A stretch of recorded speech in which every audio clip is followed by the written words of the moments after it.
नमस्ते दोस्तों, आज हम एक बार फिर आपके बीच लेकर आए हैं एक प्रेरणादायक कहानी। गौतम बुद्ध, जिसको पढ़कर आपकी सोच बदल जाएगी। अगर आपको अच्छी लगी तो नीचे कमेंट करके ज़रूर बताना। तो चलिए शुरू करते हैं आज की कहानी। उस वक्त की बात है जब गौतम बुद्ध इस धरती पर अवतरित थे। एक दिन गौतम बुद्ध धन के प्रचार के लिए वैशाली नगरी में जा रहे थे। वह अभी थोड़े ही आगे गए थे कि उन्होंने देखा कि वैशाली नगरी के कुछ सैनिक भागते हुए एक लड़की का पीछा कर रहे थे। वो लड़की बहुत ही डरी हुई थी। वह एक कुएं के पास जाकर खड़ी हो गई और हाँफने लगी। उसे प्यास लगी थी। भगवान बुद्ध ये सब देख रहे थे। फिर उन्होंने उस बालिका को अपने पास बुलाया और कहा कि तुम उस कुएं से पानी निकालो और स्वयं भी पियो और हमें भी पिलाओ। उतनी ही देर में वो सैनिक वहां पहुंच गई। भगवान बुद्ध ने अपने हाथ के संकेत से उस सैनिकों से रोकने को कहा।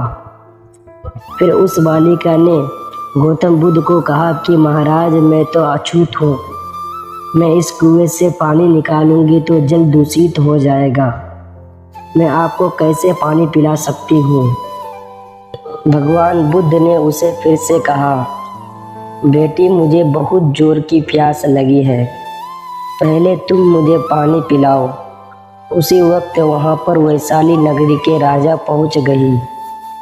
उन्होंने बुद्ध को नमन किया और सोने के बर्तन में पानी देते हुए कहा, महाराज, ये लीजिए, केवड़े और गुलाब का सुवर्ण पानी आपके लिए है। लेकिन बुद्ध ने उस पानी को लेने से इनकार कर दिया और कहा कि हम इस बालिका से पानी पिएंगे। राजा थोड़ी देर वहाँ पर रुके। बुद्ध ने फिर से उस बालिका से अपनी बात दोहराई। फिर बालिका से रहने गया और इस बार सांस बटोरकर उसने कुएं से पानी निकाला। फिर पानी स्वयं भी पिया और बुद्ध को भी पिलाया। फिर पानी पीने के बाद बुद्ध ने बालिका से पूछा, पुत्री, तुम इतनी डरी हुई क्यों है। फिर बालिका ने पूरी बात बताई कि मुझे राजा के दरबार में गाने का अवसर मिला था। मैंने गीत गाते हुए नृत्य किया। सवा जानों ने खूब आनंद लिया। महाराज को भी बहुत अच्छा लगा था।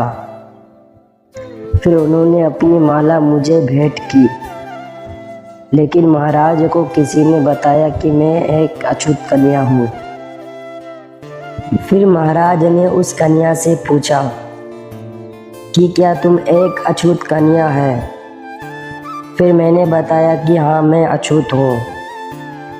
राजा ने यह सुनते ही अपने सैनिकों को आदेश दिया कि इस कन्या को कैद खाने में डाल दो। मैं किसी तरह वहां से बचकर यहाँ तक पहुंची थी तो आप मुझे मिल गए।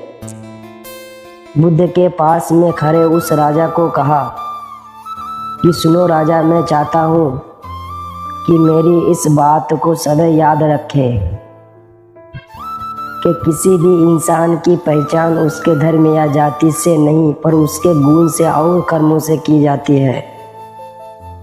जिस बालिका के मधुर कंठ से निकले गीत और नृत्य का आप सबने आनंद उठाया, उसे पुरस्कार दिया। जिसके कार्य इतने अच्छे हैं वह अछूत हो ही नहीं सकती और आप उसे अछूत कह रहे हैं। सारी प्रजा का पिता होकर ऊंच नीच का भेदभाव रखते हैं।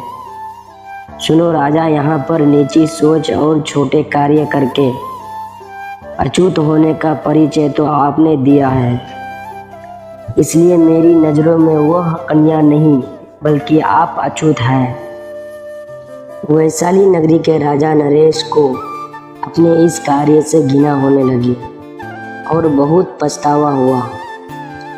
फिर वह बुद्ध के चरणों में गिर पड़े और क्षमा मांगने लगे और कहा कि आपकी इस बात को मैं सदैव याद रखूंगा। फिर वहाँ से चले गए। तो दोस्तों, इस कहानी से हमें यही शिक्षा मिलती है कि कोई भी इंसान आपके कार्य और विचारों से बड़ा बनता है, अपने धर्म या जाति से नहीं।